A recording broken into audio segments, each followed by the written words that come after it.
මගේ යාළුවෝ හැමෝම ගොඩක් ආදරෙන් මගේ YouTube channel එකට පිළිගන්නවා. ඉතින් මම අද ඔයගොල්ලොත් එක්ක share කරගන්නේ study vlog එකක් නෙමෙයි. එහෙනම් අපි බලමු මේ vlog එකේ මොනවද තියෙන්නේ කියලා. ඉතින් අද මාර්තු මාසේ අන්තිම දවස මට දැන් ටිකකට කලින් පන්ති තිබිලා ඉවර වුණා. දැන් 3:00 විතර ඇති වෙලාව. ඉතින් මම අද උදේ නැගිට ගමන්ම හිතුවා අද කොහොම හරි ඕගලන්ට බලන්න වීඩියෝ එකක් කරන්න ඕනේ කියලා. මම late night study routine එකක් තමයි අද වීඩියෝ එකෙන් ගේන්න හැදුවේ. හැබැයි මගේ plans ඔක්කොම වෙනස් වුණා. මොකද වහින්න පටන් ගත්තා. ඉතින් ඇත්තටම මට පාඩම් කරන්න වැඩ කරන්න ගොඩක් කම්මැලි හිතුණා. එහෙනම් වීඩියෝ එක අන්තිම වෙනකම්ම මාත් එක්ක ඉන්න. මම මේ හවස් වරුවේ මොනවද කළේ කියලා බලන්න.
මම ගේ ඇතුළට ඇවිල්ලා මුලින්ම කිරි එකක් හදාගෙන බිව්වා. ඊට පස්සේ මම මේ දවස්වල K-drama එකක් බලන්න පටන් ගත්තා.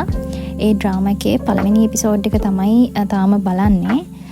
ඒකෙත් චුට්ටක් බලලා මට හිතුණා මගේ මයින්ඩ් එක රිලැක්ස් කියලා. ඊට පස්සේ මම ස්ක්‍රිප්ටින් කරන්න පටන් ගත්තා. එළිය හොඳටම වහිනවා. ඉතින් රෝසිට සීතල නිසාද කොහෙද යා ඇඳ උඩට ඇවිල්ලා හිටියා. ඉතින් මම යාව සෙල්ලමට අල්ලගත්තා. මම ඇත්තටම ඉස්සර සතුන්ට ආස කෙනෙක් නෙමෙයි. ආස නැහැ කියන්නේ මම සතුන්ට හිරිහැර කරන්නේ නැහැ. ඒත් මට මුලින්ම පූසු ගැන ආදරයක් ඇති වුණා. ඊට පස්සේ තමයි මම හැම සතෙක්ටම ආදරය කරන්න පටන් ගත්තේ.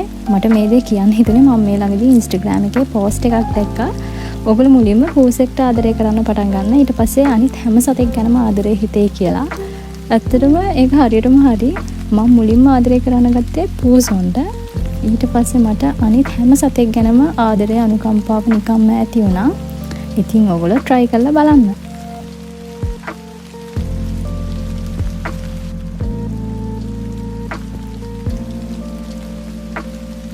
ඉතින් ඊට පස්සේ වැඩි වෙලාවක් මට ඒ විදිහට රෝසිත් එක්ක නටනට ඉන්න හම්බුනේ නැහැ. අපේ අම්මට බෙහෙත් ගන්න යන්න අම්මා කිව්වා මත් එක්ක යන්න එන්න කියලා. ඉතින් මේ බලන්නකෝ අපි ගිහිල්ලා ඉද්දි එයා ඇඳුඩම නිදි අනේ මට ඇත්තටම පව් කියලා හිතුණා. පූසු ඇති කරන යාළුවෝ නම් දන්නවා ඇති මේගොල්ලෝ මෙහෙම හිටියට මේගොල්ලෝගේ සමහරක් වෙලාවට පොඩි ලොකුකමකුත් තියෙනවා. ඉතින් අපේ රෝසිත් එහෙමයි. මේ හොඳට හුරතල් වෙවි ඉන්නවා. ඊට පස්සේ සමහරක් වෙලාවට කතා කරාම ඇහුනේ නෑ වගේ යනවා. ඉතින් මම හිතන්නේ ඒක පූසෝන්ගේ හැටි. ડોක්ටර් කාවට ගිහිල්ලා ඉද්දි මම අපේ අම්මට පොඩි දඩයක් දැම්මා. මෙන්න මේවා තමයි මම ගත්තේ.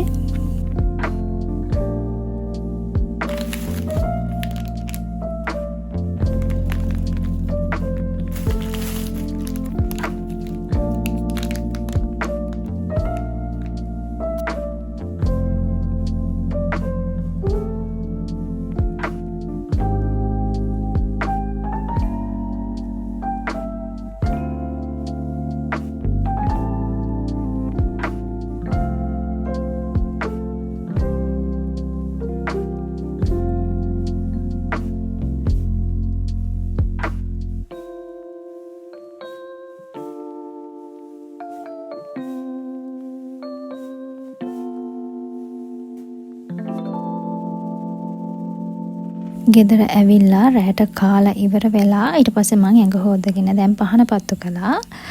ඊගාවට තමයි මම අද දවසේ කැමතිම ටාස්ක් එකට යන්නේ. ඒ තමයි කේක් එකක් හදන්න. ඉතින් මම මේක දවස් ගානක ඉඳලා හිත හිටියේ ස්විස් රෝල් එකක් හදන්න ඕනේ කියලා. ඉතින් මම හැම අවුරුද්දකටම new recipes try කරනවා. ඉතින් එකපාරම අපිට රෙසිපි එකක් පළවෙනි පාරින්ම හරියන්නේ නැහනේ. ඉතින් මම කරන්නේ අවුරුද්දකට සාමාන්‍යයෙන් මාසෙකට විතර කලින් ඒ රෙසිපි එක try කරනවා. මට මේ පාර try කරන්න බැරි වුණා. මොකද අපේ අවන්ගේ ප්‍රශ්නයක් තිබ්බා. ඒක හැදුවේ ගිය සතියේ. ඉතින් ඔන්න මගේ රෙසිපීස් try කරන වැඩේ මම අද ඉඳන් පටන් ගත්තා. හැබැයි ළමයි මට ඔය කැවිලි ಜಾතිය කියන්නේ කැවුම් කොකිස් වගේ දේවල් නම් හදන්න බෑ. එකම එක පාරක් මම පැණි වලලු හැදුවා. ඒක චූට්ටක් සාර්ථක වුණා. ඊට පස්සේ මම පොල් ටොෆි හැදුවා 3 පාරක් විතර. ඒකත් සක්සස් වුණා. ඉතින් ඊළඟ අවුරුද්දේ ඉඳලවත් බලන්න ඕනේ කැවුම් කොකිස් හදන්න ඉගෙන ගන්න. ඒ වගේම තමයි ළමයි මේ ස්විස් රෝල් රෙසිපි එකත් හරිම ලේසියි හදන්න. මම හිතුවේ මේක ගොඩක් අමාරුයි කියලා. ඇත්තටම හදලා ඉවරනට පස්සේ තේරුණා ඇත්තට මේක මාර ලේසියි. හැබැයි මට එක තැනකදී පොඩ්ඩක් අප්සෙට් වුණා. මේක අර අපි අයිසිං කරලා, ඒ කියන්නේ අයිසිං ලේ එක දාලා ඉවර වෙලා රෝල් කරනවානේ. අන්න එතකොට චුට්ටක් මගේ කේක් එක කැඩෙන්න බැලුවා. මම හිතන්නේ සමහරක් විට ෆස්ට් ටයිම් හදපු නිසා වෙන්නේ නැති. මම හිතනවා ඊළඟ පාර හරියට හදන්න පුළුවන් වෙයි කියලා. ඉතින් ඔයගොල්ලන්ට වීඩියෝ එක අන්තිමේදී බලා ගන්න පුළුවන් මගේ ස්විස් රෝල් එක කොහොමද ආවේ කියලා. ඔයගොල්ලෝ බලලා කමෙන්ට් එකක් දාන්න. ඒකේ අඩුපාඩු මොනවද තියෙන්නේ? මම කියන්නේ රස නම් හොඳට තිබ්බා. ඒකේ පෙනුම මොන වගේද කියලා පොඩක් ඔයගොල්ලෝ බලලා කමෙන්ට් එකක් දාන්න. ඉතින් මම මේ රෙසිපි එක ගත්තේ අපේ අම්මා YouTube channel එකෙන්.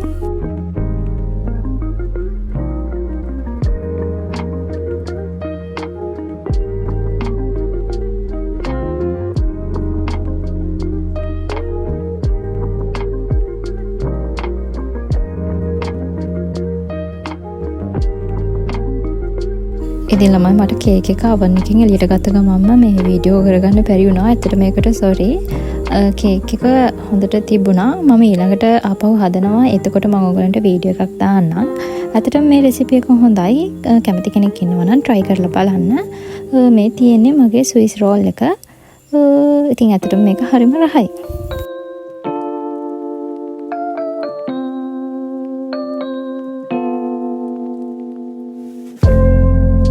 අද දවසට කරන්න තිබ්බ වැඩ මම ඔක්කොම වගේ ඉවර කළා.